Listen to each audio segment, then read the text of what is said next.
রবিবার আনুমানিক বিকেল 5:30 নাগাদ বিষ্ণুপুরের তেজপালে একটি বিজেপির পক্ষ থেকে পথসভার আয়োজন করা হয়। এই পথসভায় উপস্থিত হয়েছিলেন একাধিক বিজেপি নেতৃত্ব, উপস্থিত ছিলেন বিজেপি কাউন্সিলর, উপস্থিত ছিলেন বিজেপি কর্মী সমর্থকেরা।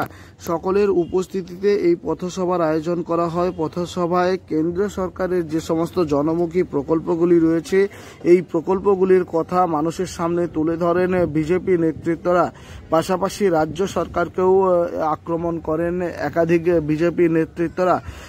সব মিলিয়ে এই বিজেপির পক্ষ থেকে যে পথসভা, এই পথসভায় এলাকার যে সমস্ত বিজেপি কর্মী সমর্থকেরা থেকে শুরু করে এলাকার সাধারণ মানুষ সকলেই উপস্থিত হন এবং নেতৃত্বদের যে সমস্ত বক্তব্য কথা তারা শোনেন।